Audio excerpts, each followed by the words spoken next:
2017 ஆண்டு முதல் இதுவரையான காலப்பகுதிக்கான நிலக்கரி தொடர்பான ரசாயன மற்றும் மின் உற்பத்தி பற்றிய தரவு அறிக்கைகள் மாத்திரமே ஆணைக்குழுவிடம் சமர்ப்பித்ததுடன் முந்தைய ஆண்டுகளின் தரவு அறிக்கைகளையும் ஆணைக்குழுவிற்கு பெற்றுக்கொள்ள முயற்சிக்குமாறு ஆணைக்குழுவின் தலைவரான உயர் நீதிமன்ற நீதியரசர் கிஹான் குலதுங்க சட்டம் அதிபர் திணைக்கள அதிகாரிகளுக்கு அறிவுறுத்தினார். சாட்சி விசாரணையின் போது 2025-2026 காலப்பகுதிக்காக இறக்குமதி செய்யப்பட்ட சர்ச்சைக்குரிய நிலக்கரியின் மொத்த பெறுமதி அல்லது 1 கிலோகிராமுக்கான கிலோ கலரி அளவு குறிப்பிடப்படாமை உள்ளிட்ட பல பிரச்சினைகள் இருப்பது வெளிக்கொணரப்பட்டுள்ளது. இதனால் தேவைக்கேற்ற மின் உற்பத்தியை வழங்குவதற்காக அதிகளவில் நிலக்கரியை எரியூட்ட வேண்டியிருந்ததுடன் ஏனைய அனல் மின் நிலையங்களில் இருந்து மின்சாரத்தை பெற்று லக்விஜய மின் நிலையத்திற்கு வழங்க வேண்டிய நிலைமை ஏற்பட்டமையும் ஆணைக்குழுவின் முன்னிலையில் வெளிப்படுத்தப்பட்ட மற்றொரு முக்கியமான விடயமாகும். இதன்போது ஏற்றுமதியின் துறைமுகத்தில் வழங்கப்படும் ஆய்வக அறிக்கைகள் மற்றும் இறக்குமதியின் போது பெறப்படும் ஆய்வக அறிக்கைகளின் அடிப்படையில் நிலக்கரி விநியோக நிறுவனங்களுக்கும் போக்குவரத்து நடவடிக்கைகளுக்கும் எவ்வாறு கொடுப்பனவுகள் வழங்கப்பட்டன என்பது குறித்து பிரதி மின் நிலைய முகாமையாளரிடம் ஜனாதிபதி விசாரணை ஆணைக்குழு வினவியது. நிலக்கரி தொடர்பில் பல்வேறு பிரச்சினைகளை கொண்டிருந்த சர்வதேச நிறுவனங்களுக்கு விநியோக நடவடிக்கைகளை மேற்கொள்வதற்கு விலைமனு கோரல் குழு அனுமதி வழங்கியுள்ளமையும் சாட்சி விசாரணையின் போது வெளியாகியுள்ளது.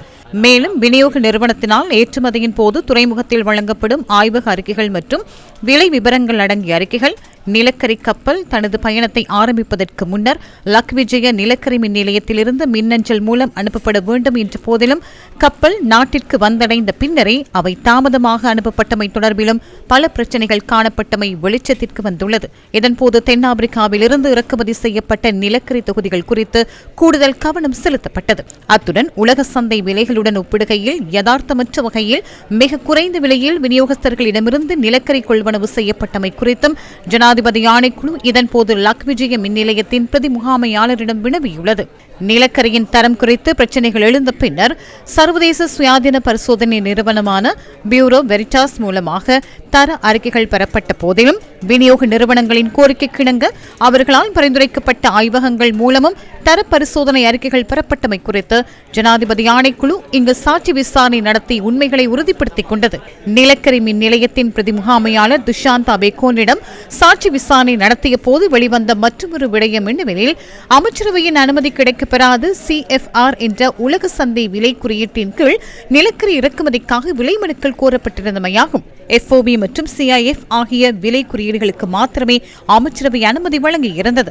பிரதி மின் நிலைய முகாமையாளரிடம் இதற்கான காரணம் குறித்து வினவிய போது இறக்குமதி செயல்முறையின் சிக்கலான தன்மையை குறைப்பதற்காக CFR விலை குறியீட்டின் கீழ் இந்த நடவடிக்கை மேற்கொள்ளப்பட்டதாக தெரிவித்தார். நிலக்கரி மாதிரிகளை விநியோகஸ்தர்களால் பரிந்துரைக்கப்பட்ட ஆய்வகங்களுக்கு அனுப்புவதற்கு அனுமதி வழங்கிய பொறுப்பு வாய்ந்த அதிகாரிகள் யார் என்பது தொடர்பில் பிரச்சினை நிலவுவதும் இதன்போது வெளிப்படுத்தப்பட்டது.